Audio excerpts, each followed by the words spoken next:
श्री राधे। अखिल ब्रह्मांडों के स्वामी कभी भी कहीं भी किसी के भी साथ कोई भी लीला कर सकते हैं। देश काल या परिस्थिति उन्हें बांध नहीं सकती। दूर अरब देश की बात है, वहाँ पर एक बहुत ही सज्जन और सत्संगी व्यापारी रहते थे। वे नित्य ही सत्संग किया करते थे। उनकी एक बेटी थी हसीना और उसकी एक सहेली थी हमीदा। वे दोनों बहनों की तरह रहा करती थीं और रोज़ शाम को वे दोनों भी धर्म चर्चा सुना करती। एक बार की बात है, संसार भ्रमण करते हुए एक संत भगवान वहाँ पहुँच गए और संयोगवश उनकी भेंट हसीना के पिता से हो गई और समय अनुसार सत्संग शुरू हो गया। हसीना और हमीदा भी पर्दे की ओट से सत्संग सुन रही थीं। अब सत्संग में संत भगवान ब्रजमंडल की और ब्रजराज की कथाएं सुनाने लगे। वे ब्रजराज के रूप का, माधुर्य का और गुणों का वर्णन करते हुए कहने लगे, अरे भैया, कन्हैया की आँखें हिरण सी नशीली, कन्हैया की शोखी कली सी रसीली, कन्हैया की हर बात में एक रस है, कन्हैया का दीदार सीमी का फस है। अर्थात कन्हैया को जो भी एक बार देख लेता है वो सदा सदा के लिए कन्हैया के सौंदर्य रूपी पिंजरे में कैद हो जाता है। हसीना और हमीदा भी बड़े ध्यान से कथाएं सुन रही थीं। इतना सब सुनाकर संत तो संसार भ्रमण के लिए आगे चले गए, लेकिन श्री कृष्ण को हसीना और हमीदा के हृदय में स्थापित कर गए। अब दिन ब दिन हसीना और हमीदा की व्याकुलता श्री कृष्ण से मिलने के लिए बढ़ने लगी। वे सोचने लगीं, श्याम सुंदर कैसे दिखते होंगे, क्या कभी हमारा भाग्य जागेगा, क्या कभी हम उनसे मिल पाएंगी, क्या हम कभी भारत जा पाएंगी, हमें उनके दर्शन कैसे होंगे।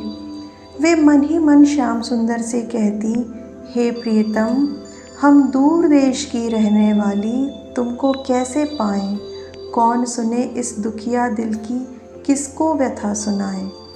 इस प्रकार वे कृष्ण चिंतन और कृष्ण मिलन चिंता में डूबी रहती। आखिरकार एक दिन व्यापारी महाशय ने हसीना से पूछ ही लिया, बेटी, तुम्हें क्या हो गया, तुम इतनी खोई खोई और उदास क्यों रहती हो। हसीना ने कहा, पिताजी, अब मुझे कुछ भी अच्छा नहीं लगता। जब से मैंने कृष्ण कथाएं सुनी हैं, तब से मुझे कृष्ण दर्शन की लालसा है। अब तो मेरे प्राणों की रक्षा तभी हो पाएगी जब मुझे ब्रजराज के दर्शन प्राप्त होंगे। पिता ने कहा, तुम चिंता मत करो हसीना, जब भी कोई व्यापारियों का मंडल यहाँ से जाएगा, हम तुमको उस मंडल के साथ भेज देंगे। पुत्री, अगर तुम्हारी भावना सच्ची होगी तो तुम्हें ब्रजराज के दर्शन अवश्य होंगे। और फिर कुछ दिन बाद ऐसा शुभ दिन आया। व्यापारी महाशय ने कहा, हसीना, हमीदा, तुम दोनों तैयार हो जाओ, व्यापारियों का एक मंडल बगदाद जा रहा है, तुम दोनों भैया अब्दुल के साथ जा सकती हो। और फिर हसीना और हमीदा खुशी खुशी भैया के साथ उस व्यापारी मंडल में सम्मिलित होकर उनके साथ चल दी। मंडल बगदाद के पास पहुंचा। रात हो चुकी थी, इसलिए वहीं समुद्र के किनारे मंडल ने अपना पड़ाव डाल दिया। अब हसीना और हमीदा तो समुद्र के किनारे घूमने चली गईं और वे दोनों कृष्ण चिंतन में लीन हो गईं। वे समुद्र को देखकर कहने लगीं, अरे बहन, ये वही यमुना है ना, जहाँ श्याम सुंदर बंसी बजाते हैं, गोपियों के साथ लीलाएं करते हैं। इस प्रकार वे चिंतन में डूबी थीं। कुछ समय बाद जब वे घूमकर अपने पड़ाव वाले स्थान पर वापस आईं, तब वे देखती हैं, अरे ये क्या, यहाँ तो सब कुछ बिखर गया। हुआ यूँ, हसीना और हमीदा के जाते ही चोर लुटेरों ने मंडल के लोगों के साथ लूटपाट कर ली और उन्हें मार भी दिया और धन लेकर भाग गए और कुछ चोर वहीं आसपास छिप गए।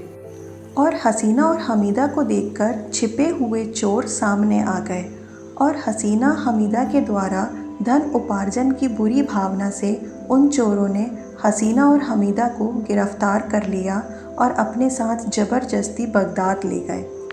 वहाँ पर चोरों ने हसीना हमीदा को छिपाकर एक सुरक्षित स्थान पर रख लिया। उस स्थान पर एक मालिन आया करती थी।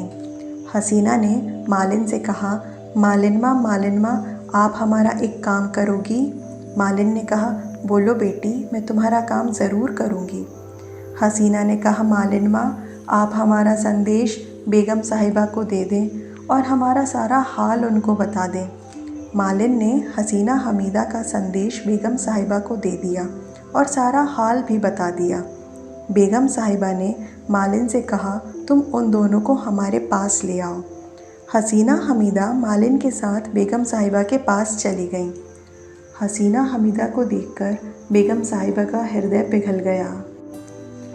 हसीना ने कहा, बेगम साहिबा, हमें भारत जाना है।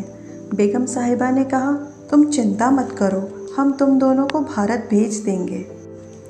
फिर एक मंडल के साथ अपने कुशल योद्धाओं की देखरेख में बेगम साहिबा ने हसीना हमीदा को भारत भेज दिया और अंततः हसीना हमीदा भारत आ गईं।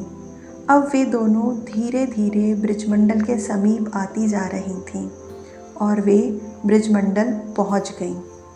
लेकिन ब्रिजमंडल में पहुंचकर भी उनको बहुत तिरस्कार सहना पड़ा और वे प्रभु दर्शन से भी वंचित रहीं। बेचारी बहुत दुखी हुईं और दुखी मन से श्याम सुंदर से कहने लगीं, श्याम सुंदर, हम आपके मेहमान हैं। आपके यहाँ क्या मेहमानों के साथ ऐसा व्यवहार होता है? अगर आप हमारे मेहमान होते तो हम आप पर अपने प्राण न्यौछावर कर देती। इस प्रकार थक हार के वे दोनों यमुना किनारे एक पेड़ के नीचे बैठ गईं। आधी रात हो चुकी थी। आसमान में चांदनी बिखरी हुई थी। शीतल मंद सुगंध हवा चल रही थी। तभी अचानक वो देखती हैं यमुना जी में एक नाव दूर से बहुत तेज़ी से उनकी तरफ ही आ रही है और कुछ ही क्षणों में वो नाव हसीना हमीदा के पास आकर रुक जाती है। वे स्पष्ट देखती हैं उस नाव में श्याम सुंदर, राधा रानी और सखियां हैं। एक सखी नीचे उतरकर हसीना हमीदा से कहती हैं, अरे ओ लड़कियों, तुम लोग इतनी रात को यहाँ क्या कर रही हो? हसीना हमीदा ने विनम्रता से सारी बात बताई और बोली, जब से हम घर से निकली हैं तब से हमने अनेकों कष्ट सहे, पर श्याम सुंदर ने हमारी खबर तक नहीं ली। तब सखी कहती हैं, अरे ऐसा मत बोलो, देखो तुम लोगों को लेने के लिए ही तो श्याम सुंदर नौका लेकर यहाँ तक आए हैं। तब सखी ने हसीना हमीदा का हाथ पकड़ा और उन्हें नौका में चढ़ा लिया और युगल सरकार के चरणों के पास बिठा दिया। श्याम सुंदर ने कहा, हसीना हमीदा, तुम दोनों को बहुत कष्ट हुआ होगा ना? हसीना हमीदा खुले नेत्रों से युगल सरकार के दर्शन कर रही हैं और दर्शन करते करते उन्होंने वहीं पर अपने प्राण त्याग दिए और सदा सदा के लिए निकुंज बिहारी के नित्य बिहार में सम्मिलित हो गईं। जिस प्रकार हसीना और हमीदा के हृदय को श्री कृष्ण ने अपना निवास स्थान बना लिया, उसी प्रकार हमारे भी हृदय में युगल सरकार का एक छत्र राज हो जाए। इसी प्रार्थना के साथ जय जय श्री राधे।